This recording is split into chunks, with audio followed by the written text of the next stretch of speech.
Hello friends, यशर Sharma academy में आप लोगों का स्वागत है।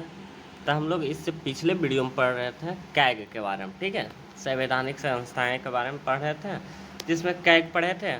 आज हम जीएसटी की बात करेंगे, वस्तु एवं सेवा कर, ठीक है। तो इसका जो मिशन था वस्तु एवं सेवा कर का व्यापक विचार विमर्श की प्रक्रिया द्वारा वस्तु एवं सेवा कर संरचना को विकसित करना। ऐसी संरचना जो सूचना और प्रौद्योगिकी संचालित हो या एवं उपभोक्ता को अनुकूल हो, ठीक है। और अगर इसका उद्देश्य की अगर बात करें तो जीएसटी परिषद की कार्य प्रणाली में सहकारी संघवाद के उच्चतम मानक को स्थापित करता है, ठीक है।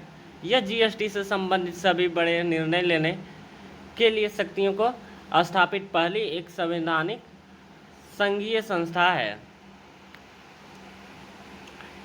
इसका अगर कौन सा अनुच्छेद में इसका वर्णन है तो आर्टिकल 279 का ए इसका कहता है, इसका गठन जो है जीएसटी अधिनियम के लागू होने के 60 दिन बाद राष्ट्रपति के आदेश द्वारा किया गया। यह संघ और राज्य सरकारों को जीएसटी से संबंधित सभी मुद्दों पर सिफारिश करने के लिए बना एक संवैधानिक निकाय है, ठीक है।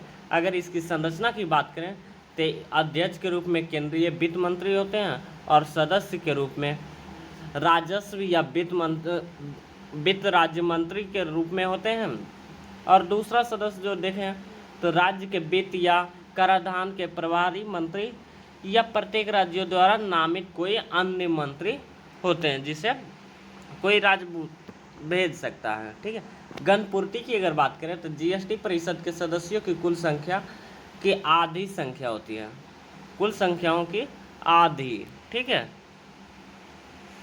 अगर निर्णय प्रक्रिया की बात करें तो परिषद द्वारा की जाने वाली प्रत्येक निर्णय के लिए उपस्थित और मतदान करने वाले सदस्यों के भारित मतों का कम से कम 3/4 बहुमत आवश्यक होता है, यानी विशेष बहुमत इसमें जरूरी होती है, ठीक है। अगर मतों का भारांश देखें तो केंद्र सरकार में डाले गए कुल मतों का 1/3 और संयुक्त रूप से सभी राज्यों सरकार डाले तो कुल मतों का 2/3, ठीक है। अगर जीएसटी परिषद का कार्य अगर देखें तो जीएसटी परिषद संघ एवं राज्य को निम्नलिखित संबंधों में सिफारिश करती है। पहला, संघ, राज्यों और स्थानीय निकायों द्वारा लगाए गए कर, उपकर और अधिभार के बारे में सिफारिश करना जिन्हें यह जीएसटी में शामिल किया जा सकता है। और दूसरा तो वे वस्तुएं एवं सेवाएं जिन पर वस्तुएं एवं सेवा कर लगाया जा सकता है, यह छूट प्रदान की जा सकती है।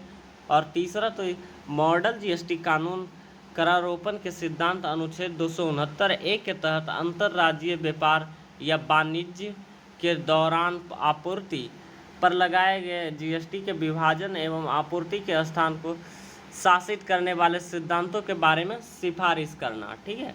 और चौथा कहता वार्षिक कारोबार यानी टर्नओवर की ऊपरी सीमा के बारे में जिनके नीचे वस्तुएं और सेवाओं को जीएसटी से छूट प्रदान की जा सकती है।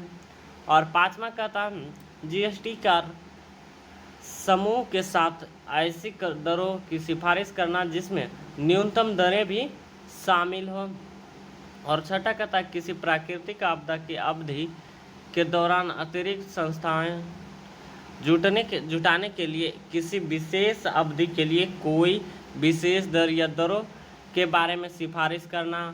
और सातवां कहता अरुणाचल प्रदेश, असम, मणिपुर, मेघालय, मिजोरम आदि जैसे कुछ राज्यों के संबंध में विशेष प्रावधान किया गया है। और आठवां कहता जीएसटी से संबंधित किसी अन्य मामले के बारे में सिफारिश करना जिसे पर परिषद निर्णय ले सकती हो, ये भी जीएसटी का कार्य होता है। जीएसटी परिषद द्वारा कच्चे petroleum, high speed diesel, motor speed, प्राकृतिक गैस और एविएशन टर्बाइन फ्यूल पर जीएसटी लगाने की तारीख की सिफारिश की जाएगी, यानी यही जीएसटी का कार्य होता है, ठीक है फ्रेंड्स। तो ठीक है फ्रेंड्स, तो आज हम लोग यहीं पर समाप्त करते हैं। कल हम संवैधानिक निकाय भाग 2 को स्टार्ट करेंगे, ठीक है, जिसमें पढ़ेंगे 1950 से लेके 2018 या अब तक कैसे कैसे संवैधानिक निकाय को विकसित किया गया और मजबूत किया गया, ठीक है। तो हमारे चैनल को लाइक सब्सक्राइब करें और कमेंट करें कि कितना इससे क्वेश्चन बनता है, ठीक है।